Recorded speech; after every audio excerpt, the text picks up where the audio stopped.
welcome to the CA3 Climate Action and Advocacy on the Airwaves podcast. My name is Simon Evans and I welcome you. This project was undertaken with the financial support of the University of Calgary's Mobilizing Alberta Climate Action Grant Program. We are broadcasting on 90.9 FM CJSW in Calgary. I would like to take this opportunity to acknowledge the traditional territories of the people of the Treaty 7 region in southern Alberta. The City of Calgary is also home to the Métis Nation of Alberta, Districts 5 and 6. I hope you enjoy your time here on the airwaves as we dive into the world of climate action.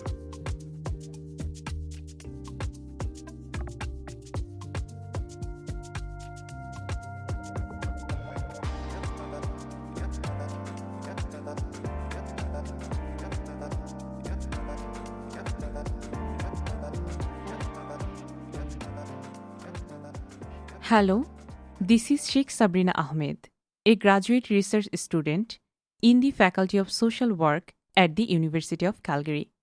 This is a podcast on climate action that focuses on youth living in southern Alberta. By youth, I am referring to people aged between 10 and 30 years old. The reason why I opted for this topic is because I belong to this age cohort, coupled with my deep environmental concern. During my time in Bangladesh, I actively participated as a member of organizations like the International Lions Club, Bangladesh Girls Guide, and Bangladesh Youth Voice. I participated in various events such as cleaning the city, planting trees, and community gardening. After coming to Calgary as an international student about 4 months ago, I was curious to learn about the initiatives that have been taken by youth here in southern Alberta, so that I can take part in them and continue my work toward building a green community. In southern Alberta, there are young climate activists who are engaged in Fridays for Future Calgary, Climate Hub Calgary, Protect Our Winters Calgary, Southern Alberta Group for Environment, and Alberta Youth Leaders for Environmental and Energy Education. In this podcast, I will be talking about Fridays for Future Calgary and Climate Hub Calgary, and I had an opportunity to discuss their work and learn from these groups. However, before I begin, I have a question for you. What is climate action? According to United Nations, climate action includes a diverse array of efforts spanning different scales, from personal decisions to worldwide policies. These actions share the common goals of diminishing greenhouse gas emissions and accommodating the ongoing effects of global warming. The initiative includes both immediate action to cut emissions and enduring plans to shift towards a future characterized by sustainability and reduced carbon impact. Among the 17 Sustainable Development Goals, or SDGs, by the United Nations, climate action is number 13th. The SDGs were formulated in 2015 by the United Nations General Assembly. According to the United Nations, SDGs refer to a collection of 17 interconnected objectives that are aimed at acting as an overall roadmap to prosperity and security for individuals and the planet both now and in the future. The 17 SDGs are no poverty, zero hunger, good health and well-being, quality education, gender equality, clean water and sanitation, affordable and clean energy, decent work and economic growth, industry innovation and infrastructure, reduced inequalities, sustainable cities and communities, responsible consumption and production, climate action, life below water, life on land, peace, justice, and strong institutions, and partnerships for the goals. Along with achieving 16 other Sustainable Development Goals, the United Nations aim to take initiatives to address and mitigate the impact of climate change through climate action. Young people worldwide are taking global warming seriously and actively engaging in climate action through various means.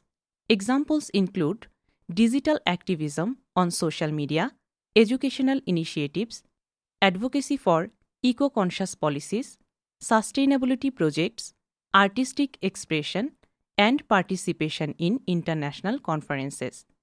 Young entrepreneurs are also developing innovative solutions, and they collaborate with communities to enhance resilience. Overall, the younger generation is significantly contributing to climate action by raising awareness, advocating responsibility, and providing fresh perspectives and innovative ideas to address this urgent challenge. The youth of Southern Alberta has also taken inspiration from these global movements. For example, Fridays for Future Calgary is a youth climate strike group that brings together young people aged between 12 and 25 years old, which was inspired by Swedish climate activists Greta Thunberg's Fridays for Future, in short FFF strike. Greta started her strikes in front of Swedish Parliament instead of going to school, demanding urgent climate action in 2018. While talking to one of the organizers of Fridays for Future Calgary, I learned that FFF in Calgary started its journey in 2019 and was inspired by other chapters of FFF around the world. It is a very independent and democratic organization that doesn't have a hierarchical structure. Anyone who participates in FFF movement in Calgary is considered one of the organizers. They do not have any physical office space. They utilize social media platforms to plan for their strikes and gatherings. In the beginning, it was mostly young people who used to strike in front of City Hall in Calgary every Friday, mostly after school, because they believed that education is a privilege. Not everybody around the world has access to it. So even if they want a sustainable environment, they did not want to miss their opportunity to participate in schools and educate themselves. A significant aspect to highlight is young people's commitment to follow laws, leading the movement peacefully without causing any disturbance to the public. They wanted to safeguard the positive reputation of climate action.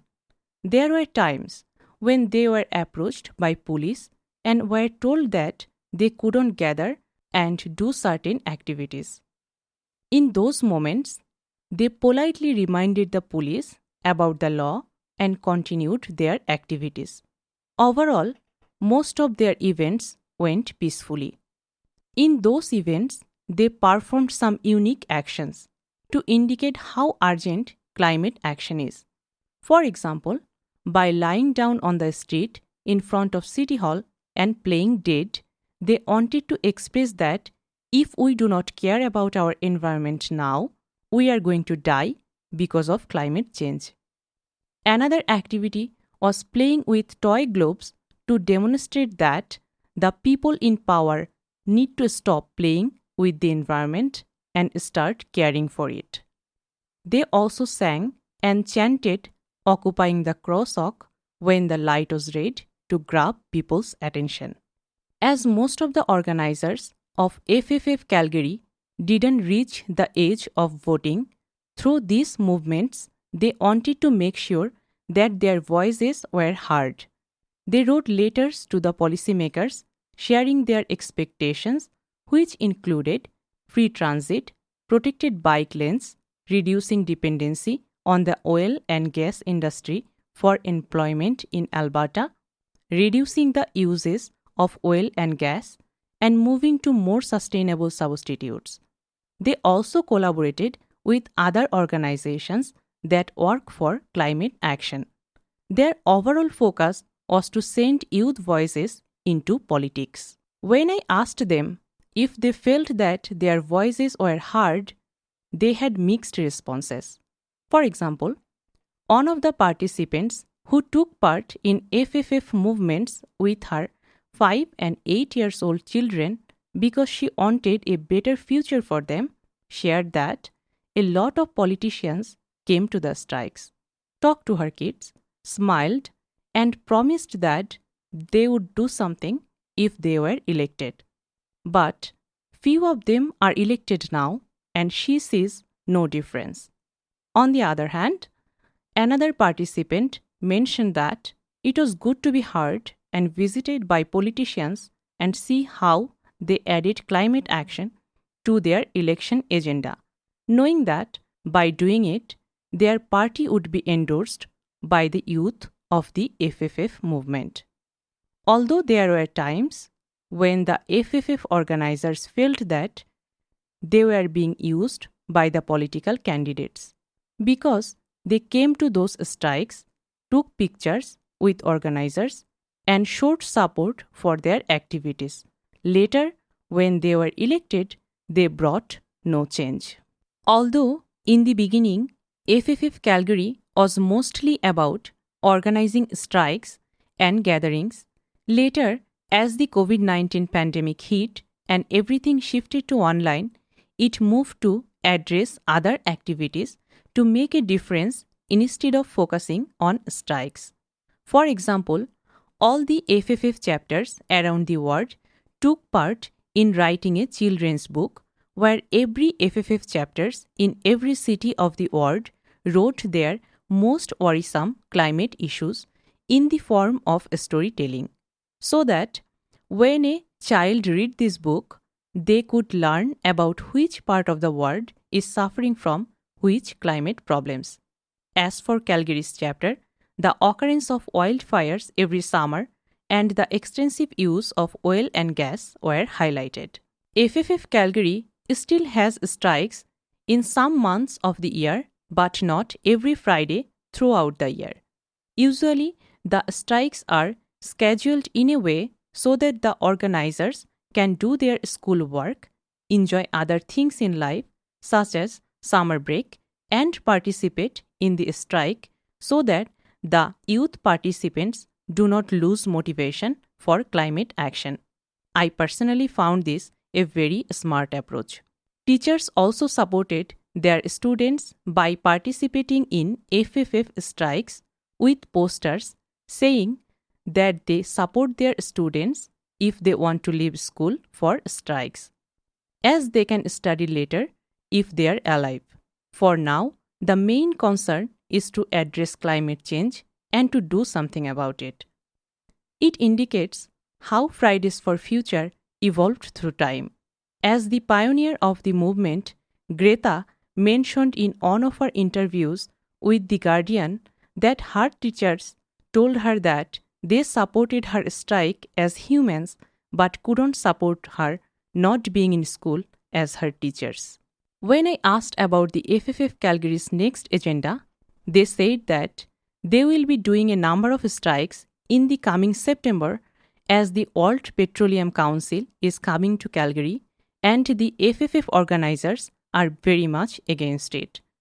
They are also thinking of collaborating on a number of events with other organizations active in southern Alberta, such as the Calgary Climate Hub. I had the opportunity to talk to the director of Calgary Climate Hub regarding their activities and youth involvement in their various projects. After talking to them, I found out that Calgary Climate Hub mostly works with adult activists. However, they have many volunteers who are aged between 18 and 30 years old. As my interests are youth-centric, they provided me with information about some of their projects that involve youths. One of their projects is named Forest for Calgary, which is about planting trees and building forests using the Miyawaki method. This approach, introduced by botanist Dr. Akira Miyawaki, involves planting diverse trees and herb species to rapidly establish native urban forest ecosystems. This method mimics natural processes, resulting in denser vegetation and mature forest structures within about 20 years. a much shorter time compared to the 200 years it typically takes for natural forests to regenerate. Calgary Climate Hub had one of their tree plantation events in Belmont, where over 125 youth volunteers joined them. Some volunteers were younger than 18 and they came with their parents. Through Calgary Climate Hub, the youth of Calgary were also involved in activities like the Climate Book Club, where they read and discussed books on climate issues. They also promote the use of public transport over private vehicles. Volunteers of Calgary Climate Hub are encouraged to come up with different ideas and plans regarding climate action, and they can receive support from the organization. For example, they had one woman volunteer who wanted to offer scholarships to young adults going to university who were interested in climate issues. The Calgary Climate Hub provided assistance to bring the volunteers' dream into reality by conducting social media invitations, receiving applications, and putting them together for the community to review. I find this approach of offering bursaries to young climate activists a great way to motivate more young climate enthusiasts. I learned that Calgary Climate Hub also spent a lot of time on municipal advocacy. For example, last year, when the city councillor was presenting the budget and helping to understand what they were going to spend the money on, the Calgary Climate Hub had about 40 people join the meeting. Although they do not feel that their voices are being heard by the provincial government, they could influence the city councillors to make several decisions related to climate actions. For the future, Calgary Climate Hub has some advocacy goals and long-term plans for funding so that they can operate their activities effectively. At present, they are supported by eco-trusts and a number of private individual donors. They have applied for federal funding, which they haven't received yet. For now, one of the short-term goals of Calgary Climate Hub is to take a stand against the World Petroleum Council coming to Calgary, which is the same as the FFF Calgary. I want to conclude this podcast by saying that there is a lot to learn from young people in southern Alberta who are involved in climate activism. Many young climate activists are concerned that their voices are not being heard by policymakers. Despite these challenges, it is important to be positive and feel hopeful because doing something is better than doing nothing. The way young people are educating themselves and taking part in activities demanding urgent action has the potential to lead us to a better future. Thank you.